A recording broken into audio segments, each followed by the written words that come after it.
Assalamualaikum warahmatullahi wabarakatuh. Saya Andi Priantoro dari kelas AB3 dengan nomor induk mahasiswa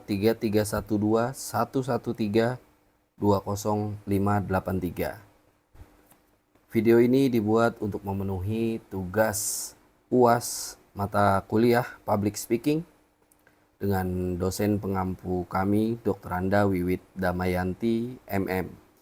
Pidato Menteri Keuangan Republik Indonesia, pengantar dan keterangan pemerintah atas kerangka ekonomi makro dan pokok-pokok kebijakan fiskal tahun 2023. Di depan rapat paripurna Dewan Perwakilan Rakyat Republik Indonesia, Jakarta, 20 Mei 2022. Bismillahirrahmanirrahim. Assalamualaikum warahmatullahi wabarakatuh. Shalom, salam sejahtera bagi kita semua. Om Swastiastu, Namo Buddhaya, salam kebajikan. Yang kami hormati Ketua, para Wakil Ketua, dan para anggota Dewan Perwakilan Rakyat Republik Indonesia. Pertama-tama marilah kita panjatkan puji syukur kehadirat Tuhan yang Maha Kuasa, karena atas rahmat dan karunia-Nya kita masih diberikan kesempatan untuk bertatap muka dan menjalankan tugas kenegaraan dan amanat konstitusi untuk menyampaikan kerangka ekonomi makro dan pokok-pokok kebijakan fiskal KEM PPKF 2023.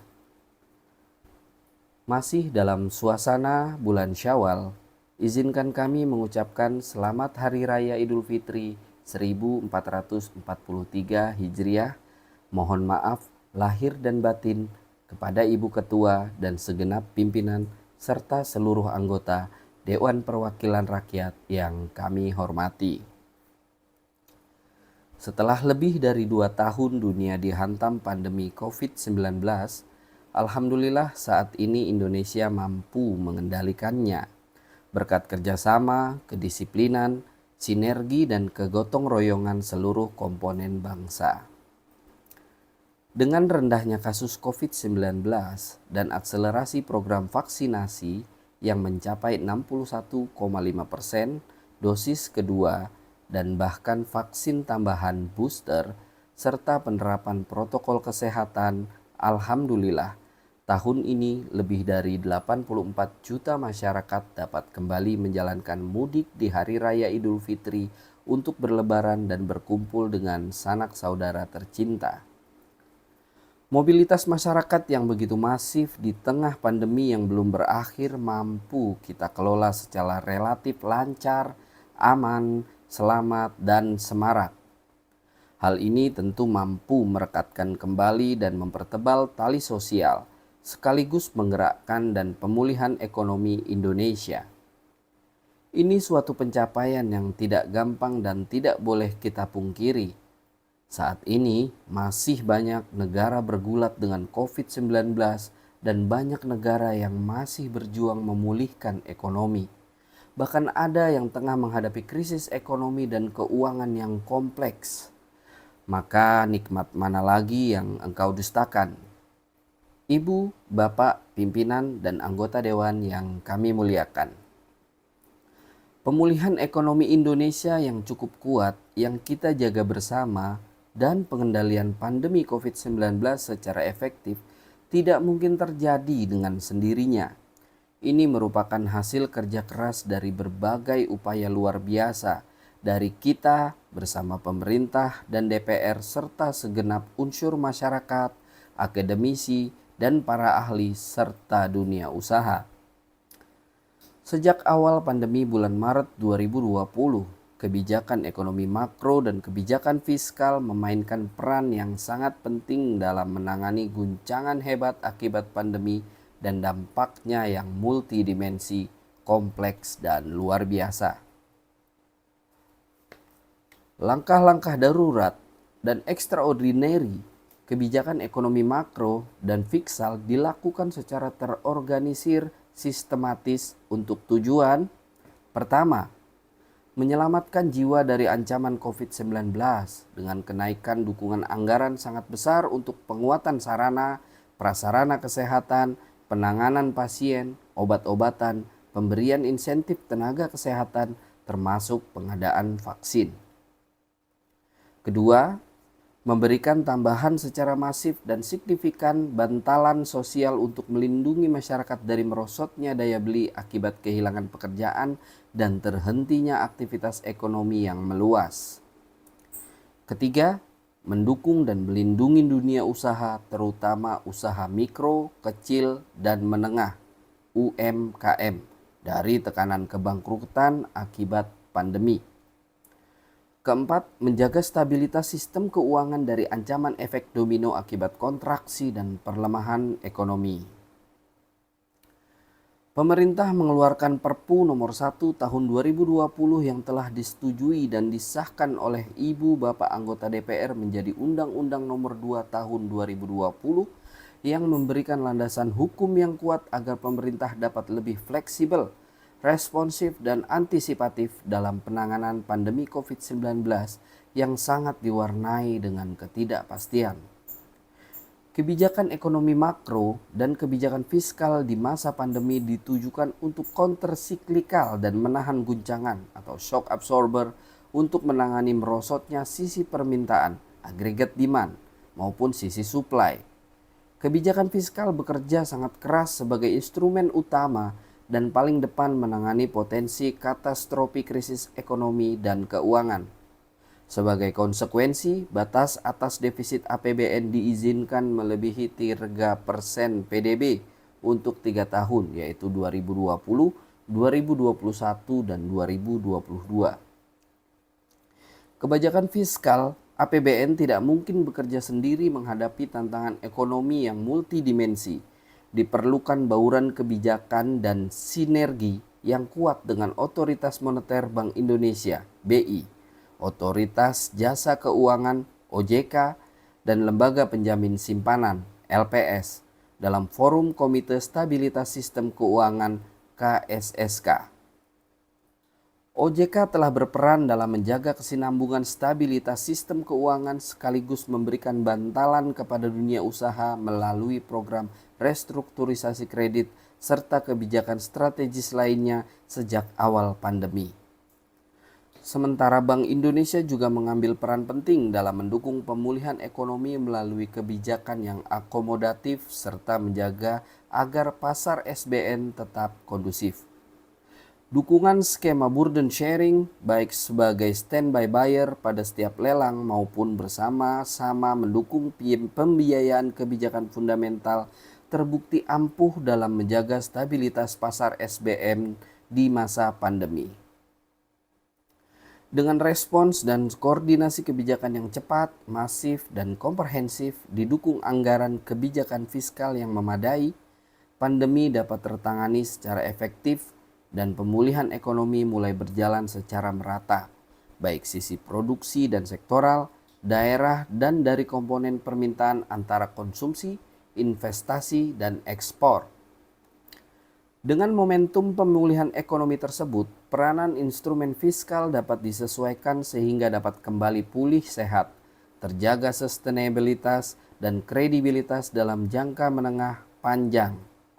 Perpu nomor 1 tahun 2020 atau Undang-Undang nomor 2 tahun 2020 yang mengamanatkan pelebaran defisit fiskal selama 3 tahun di atas 3% PDB terbukti mampu menjawab kebutuhan penanganan krisis yang luar biasa dan kompleks secara disiplin, kredibel, dan akuntabel dengan tetap menjaga prinsip kehati-hatian dan sustainabilitas jangka menengah.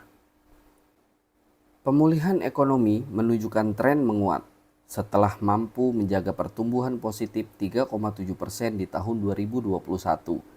Meski dihantam gelombang COVID-19 varian Delta, pemulihan ekonomi berlanjut di triwulan 1 2022 dengan pertumbuhan mencapai 5,01%. Melonjaknya varian Omikron tidak terlalu berdampak pada proses pemulihan ekonomi nasional. Ini hasil nyata dari akselerasi vaksinasi dan kekebalan alami yang tumbuh di masyarakat.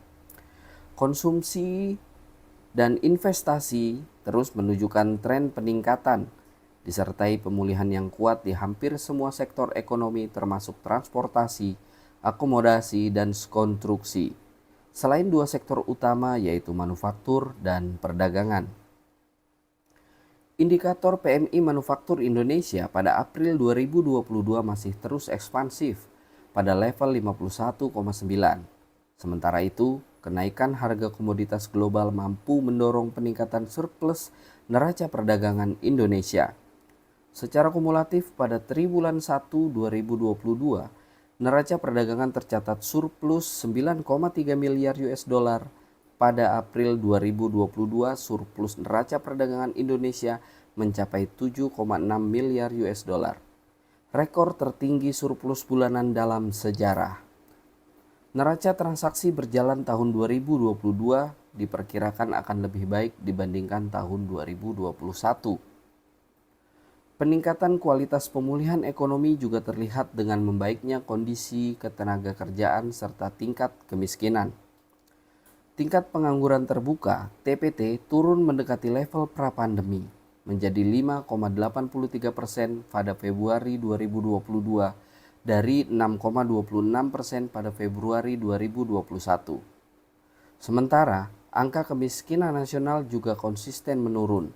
Dari sebelumnya 10,1% di tahun 2020 kembali menjadi single digit 9,7% di tahun 2021. Pimpinan dan para anggota dewan yang terhormat, proses pemulihan ekonomi nasional yang menguat tentu patut kita syukuri, namun ini tidak menyebabkan kita cepat berpuas diri. Tantangan dan risiko baru telah muncul dari faktor global baik dari sisi geopolitik, ekonomi, dan keuangan yang sangat kompleks dan dinamis harus segera kita antisipasi dan kelola. Dalam World Economic Outlook April, IMF memproyeksikan melambatnya pertumbuhan ekonomi global tahun 2022 pada tingkat 3,6%, turun signifikan 0,8 poin persentase dari proyeksi di Januari 2022.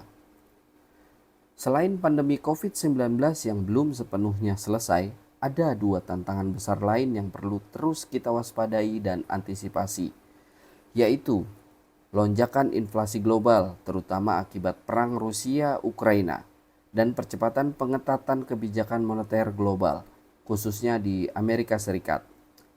Perang Rusia-Ukraina juga telah menyebabkan disrupsi sisi produksi atau supply yang sangat besar, sehingga mendorong kenaikan ekstrim tinggi harga-harga komoditas global. Harga minyak mentah terus-menerus berada pada kisaran 100 US dollar per barel.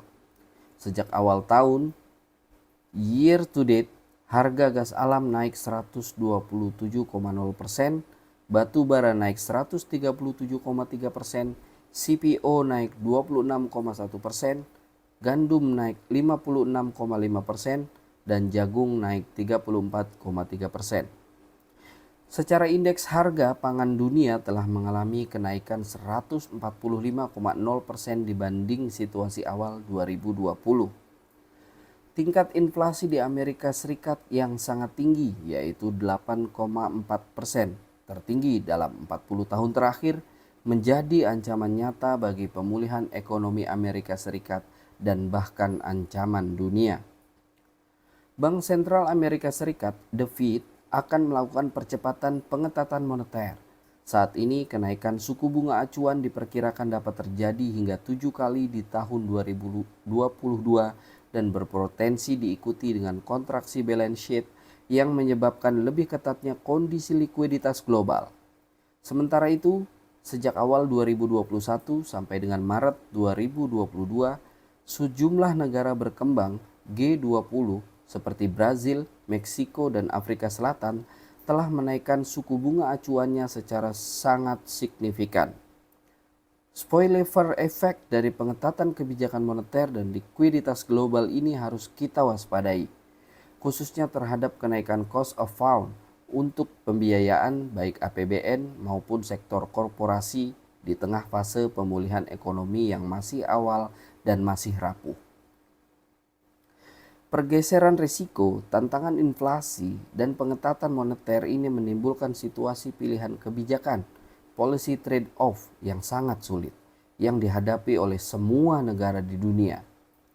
Pilihan kebijakan tersebut adalah apakah segera mengambil stabilitas harga, mengendalikan inflasi, yang berarti pengetatan moneter dan fiskal yang akan memberikan dampak negatif terhadap pertumbuhan, atau tetap mendukung akselerasi pemulihan ekonomi setelah terpukul pandemi. Jika tidak terkelola, resiko global ini akan menggiring kepada kondisi stagflasi, yaitu fenomena inflasi tinggi dan terjadinya resesi seperti yang pernah terjadi di Amerika Serikat pada periode awal 1980-an dan 1990-an. Kondisi stagflasi akan memberikan imbas negatif luar biasa ke seluruh dunia, terutama terhadap negara-negara berkembang dan emerging market. Perubahan risiko global ini harus menjadi fokus perhatian dan harus kita kelola secara tepat, langkah dan tepat waktu. Hati-hati dan efektif. Pilihan kebijakan menjadi sangat sensitif dan tidak mudah.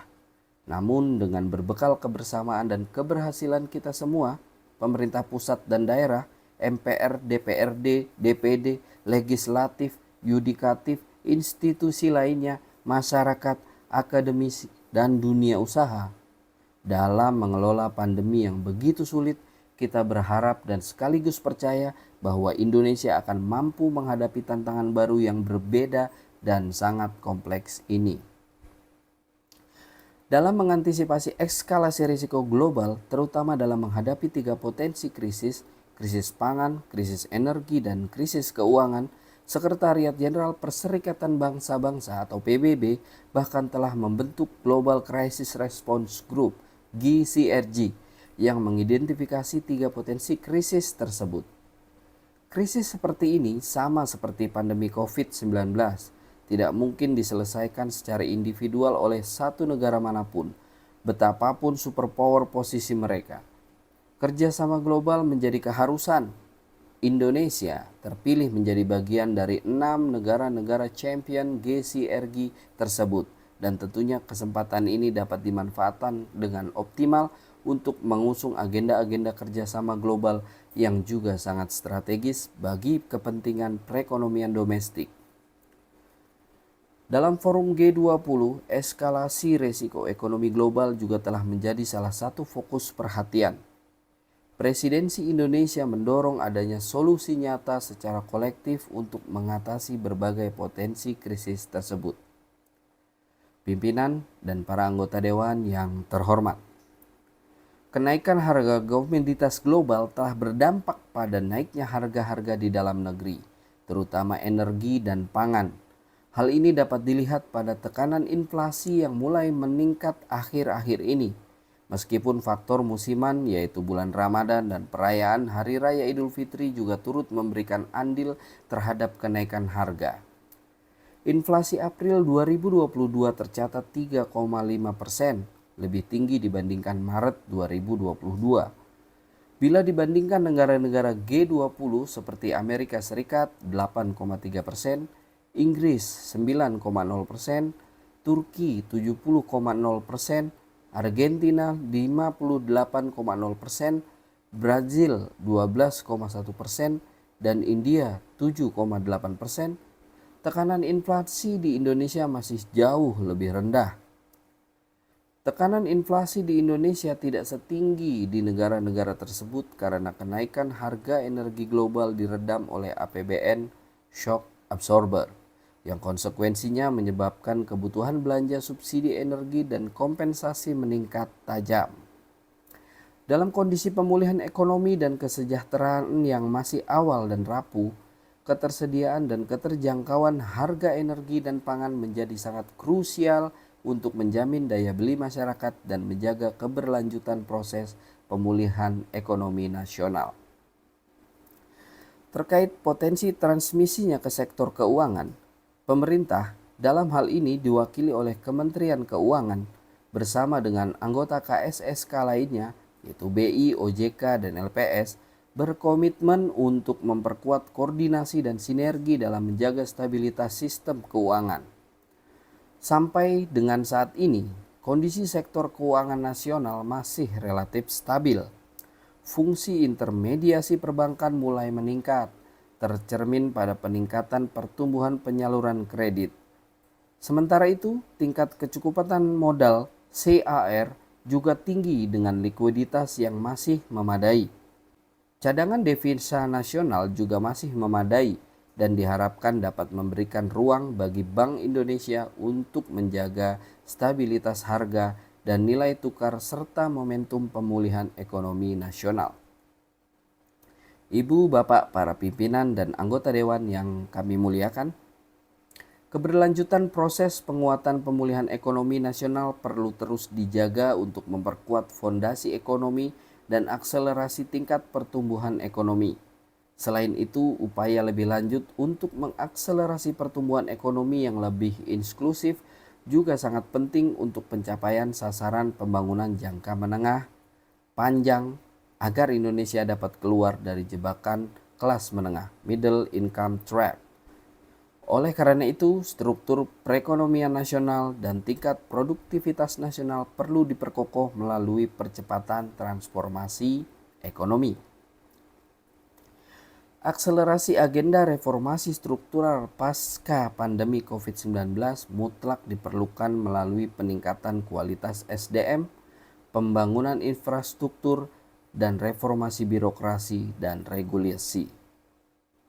Penguatan program pendidikan, kesehatan, serta perlindungan sosial sangat krusial dalam mengatasi isu fundamental perekonomian termasuk rendahnya tingkat produktivitas nasional. Peningkatan produktivitas juga perlu diakselerasi untuk memperkuat sisi supply. Penguatan hilirisasi manufaktur, adopsi ekonomi digital, dan pengembangan ekonomi hijau diyakini akan menjadi sumber pertumbuhan baru di masa depan. Dorongan kepada keberlanjutan tahapan industri manufaktur akan memacu pengembangan produk-produk dalam negeri yang memiliki nilai tambah lebih tinggi dan mampu berkompetisi di pasar global. Sementara, pengembangan ekonomi digital akan meningkatkan efisiensi dan produktivitas ekonomi di tengah kecenderungan perubahan pola hidup ke arah new normal. Selain itu, sejalan dengan tujuan mewujudkan net zero emission pada tahun 2060 atau lebih awal, pembangunan ekosistem ekonomi yang ramah lingkungan merupakan wujud komitmen kita bersama dalam mengatasi isu perubahan iklim. Potensi besar pengembangan ekonomi hijau yang kita miliki merupakan daya tarik tersendiri bagi investasi dunia di masa depan.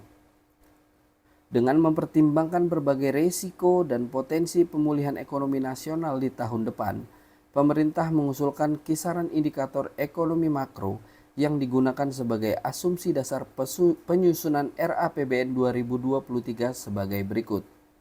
Pertumbuhan ekonomi 5,3% hingga 5,9%, inflasi 2,0% hingga 4,0%, nilai tukar rupiah Rp14.300 hingga Rp14.800 per US dollar, tingkat suku bunga SBN 10 tahun 7,34% hingga 9,16%, harga minyak mentah Indonesia 80 US dollar hingga 100 US dollar per barel, lifting minyak bumi 619.000 hingga 680.000 barel per hari, dan lifting gas 1,02 juta hingga 1,11 juta barel setara minyak per hari. Pimpinan dan para anggota dewan yang terhormat, proses pemulihan ekonomi ke depan masih penuh tantangan yang harus direspons dengan kebijakan makroekonomi dan kebijakan struktural secara tepat. Kenaikan inflasi, biaya bunga, dan pengetatan moneter dunia harus direspon dengan disiplin fiskal yang tepat. Perpu nomor 1 tahun 2020 atau Undang-Undang nomor 2 tahun 2020 telah memberikan landasan yang tepat dan kredibel dengan mengamanatkan defisit fiskal menjadi maksimal 3% dari PDB di tahun 2023. Upaya konsolidasi fiskal di tahun 2023 disertai dengan reformasi fiskal yang komprehensif dari sisi pendapatan, perbaikan belanja, spending better, dan mendorong pembiayaan produktif dan inovatif. APBN yang sehat menjadi modal yang kokoh untuk terus mendukung pembangunan dan perbaikan ekonomi. Kebijakan fiskal tahun 2023 didesain agar mampu merespons dinamika perekonomian, menjawab tantangan, dan mendukung pencapaian target pembangunan secara optimal.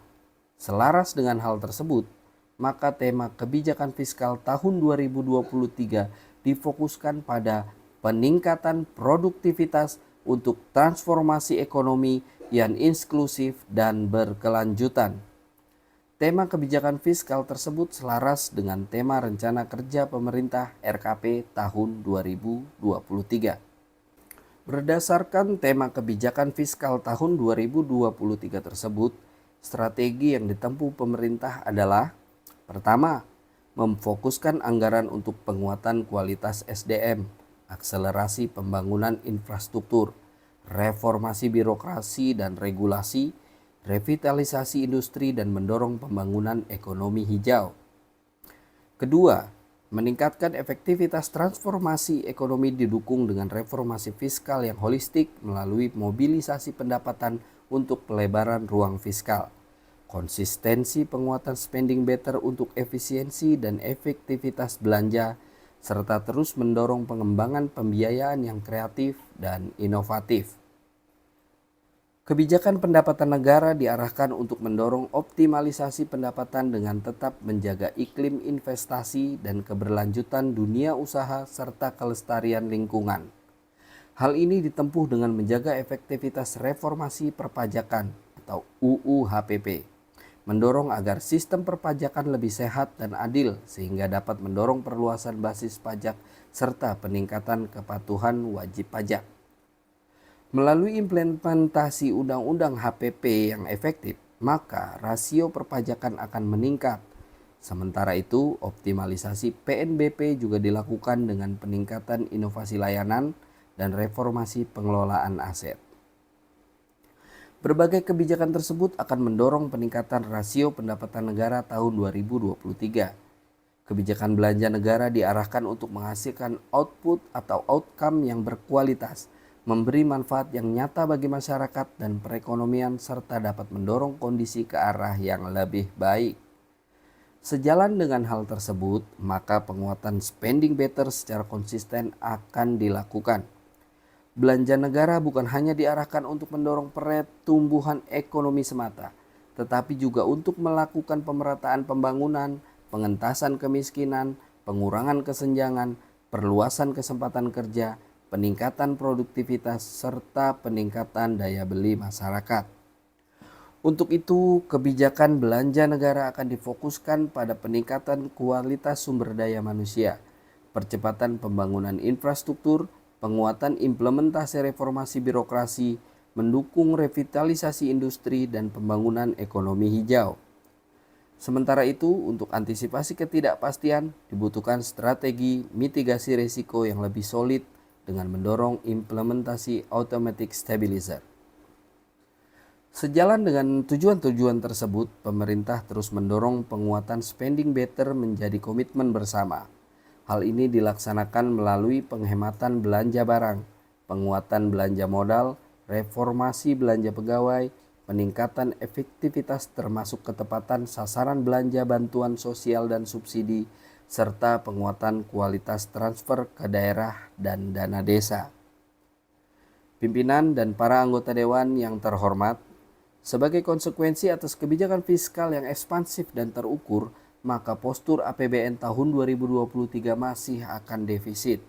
Namun, pengelolaan pembiayaan untuk menuntut financing gap tersebut akan dilakukan secara efisien, hati-hati atau prudent, dan berkelanjutan, sustainable. Defisit dan rasio utang akan tetap dikendalikan dalam batas aman sekaligus mendorong keseimbangan primer yang positif. Kebijakan pembiayaan investasi akan terus dilakukan dengan memberdayakan peran badan usaha milik negara, BUMN, Sovereign Wealth Funds atau SWF, Special Mission Vehicle atau SMV, dan Badan Layanan Umum atau BLU dalam mengakselerasi pembangunan infrastruktur dan meningkatkan akses pembiayaan bagi masyarakat berpenghasilan rendah, UMKM, dan UMI. Pemerintah terus mendorong peran swasta dalam pembiayaan pembangunan melalui kerangka kerjasama pemerintah dan badan usaha atau KPBU, termasuk penerbitan instrumen pembiayaan kreatif lainnya.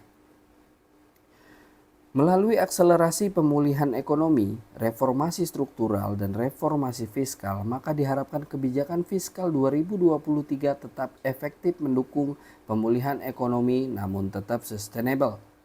Hal tersebut akan terefleksi pada pendapatan negara yang meningkat dalam kisaran 11,19% sampai dengan 11,70 PDB.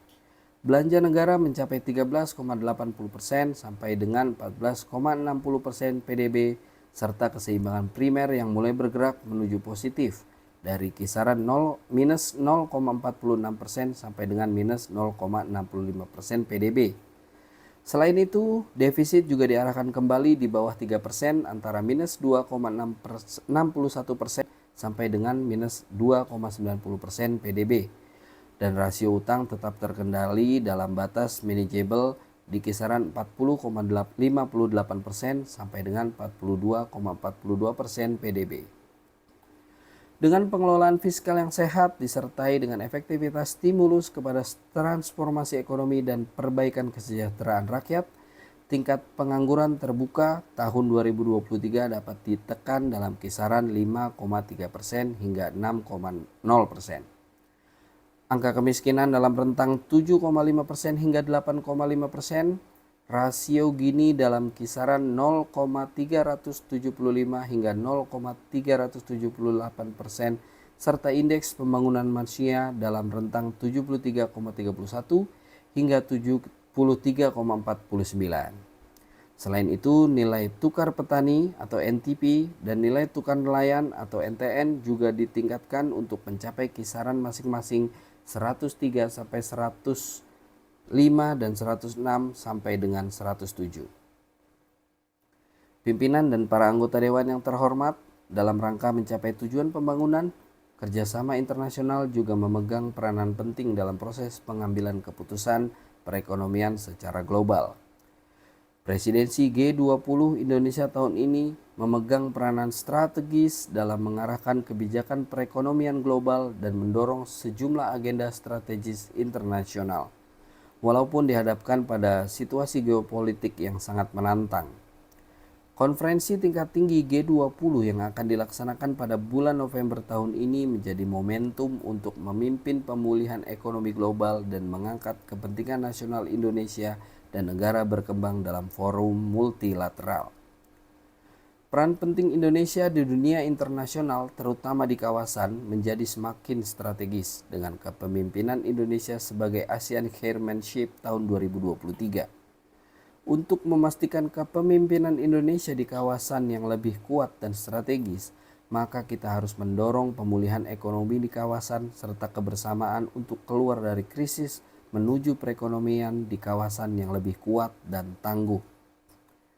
Pimpinan dan para anggota dewan yang terhormat, demikianlah pengantar dan keterangan pemerintah atas kerangka ekonomi makro dan pokok-pokok kebijakan fiskal tahun 2023 yang telah disusun pemerintah dengan mempertimbangkan dinamika perekonomian, tantangan dan agenda pembangunan. Selanjutnya, pemerintah mengharapkan dukungan, masukan, dan kerjasama seluruh anggota dewan yang terhormat dalam pembahasan KEM PPKF tersebut sesuai peraturan perundang-undangan yang berlaku. Sebagai penutup, kami kutipkan dari ayat Al-Quran yang kami kira sangat relevan dengan dinamika perekonomian kita saat ini dan ke depan, yakni Quran Surat Yusuf ayat 47-48. Dia, Yusuf, berkata, agar kamu bercocok tanam 7 tahun berturut-turut sebagaimana biasa. Kemudian apa yang kamu tuai hendaklah kamu biarkan ditangkainya, kecuali sedikit untuk kamu makan. Ayat 47. Kemudian setelah itu akan datang 7 tahun yang sangat sulit, yang menghabiskan apa yang kamu simpan untuk menghadapinya, atau tahun sulit, kecuali sedikit dari apa bibit gandum yang kamu simpan. Ayat 48. Ayat-ayat tersebut memberikan inspirasi kepada kita bahwa suatu keniscayaan jika suatu perekonomian akan menghadapi siklus ekonomi, business cycle, episode makmur, boom, dan episode paceklik atau resesi. Oleh karena itu sangat krusial untuk menyiapkan bantalan kebijakan atau policy buffer untuk menghadapi situasi sulit atau masa resesi ini. Inilah inti dari konsep countercyclical policy yang menginspirasi kita semua. Pentingnya memperkuat kembali kesehatan APBN melalui konsolidasi agar mampu berperan optimal sebagai instrumen shock absorber pada saat terjadinya gejolak di masa mendatang.